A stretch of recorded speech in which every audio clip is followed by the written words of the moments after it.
I realised that there was something wrong and I wasn't healthy. I didn't know what, I didn't know how, but I just knew that coming face to face with him was just really, really traumatic. Basically, I was at an event, and at the event there was a gentleman who was a step-parent to me as a child. And he allowed some really nasty, terrible things to happen to me as a little girl. He didn't stop the man who was the lodger in the house from sexually abusing me for a couple of years. It was 35 years gap from when it had ended. It was from 8 to 10. And for all of those years, I kept quiet because I was ashamed, I was embarrassed. I think the feelings changed as I grew, because as a child, I was wrong. The man that did the abusing was a policeman. So you don't go against a policeman. I felt that it was my fault. I asked for it. These sound like cliches, but they really are. You know, and he told me to keep the secret, so I kept the secret. And then as I got older, like I say, it was more of an embarrassment. I had relationships, I didn't tell them. Those relationships didn't work out. They all failed. I now understand why. I was very insecure, I was very possessive, emotional. I couldn't have a healthy relationship. So I chose to just bury it further and further. After losses of relationships, you know, you start to think, it's me, I'm the problem, I'm the issue here, I am wrong, I am bad, and all the blame gets put on to yourself. So coming face to face with this step parent, I was a mess, I was a wreck, I was nervous, I was shaking.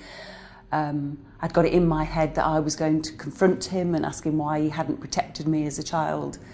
And in reality, I couldn't even face him. I just crumbled. I was that frightened little girl. Didn't know that at the time. I now understand from working with Imara what was going on. And it was the child within me that was frightened, not me as the adult. And that was for me a massive turning point, and the realisation that I needed to do something.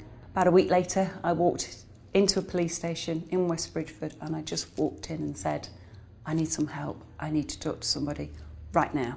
And almost immediately they gave me the contact details for Imara, and that was just a massive, massive life-changing experience for me. It was the phone call to Tamsin, and I remember that phone call, and I was a mess. She listened. I just blurted. I'd never met this person before, but I knew that I could trust her. Blurted out over the phone, very briefly, my story, how I was feeling. And that was the key, was how I was feeling. And she simply turned round and said, everything that you are thinking, feeling, going through, all of that is quite normal. Really? This little voice, that really? She said, yeah, absolutely. And I think just that turn, that moment was, maybe it's not all me, maybe there's not that much wrong with me after all. And that was really, really important to understand, that I wasn't a freak or a weirdo. The whole process took about 18 months. So there was the actual what, who, where, when.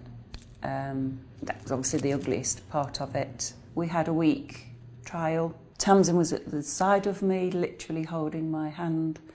Tamsin and Kath was purely about how did I feel. Situations that I'd been in, how did they make me feel? And those meetings were my opportunity to talk about how I felt. Not at any point did I need to talk about what had happened to me. That was for the police.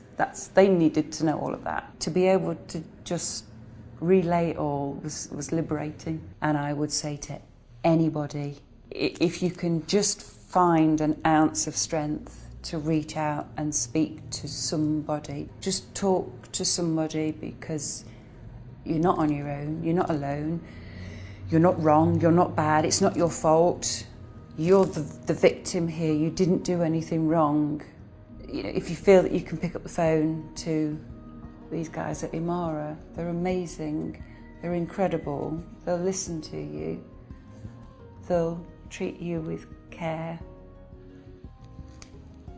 and they can make a difference to you.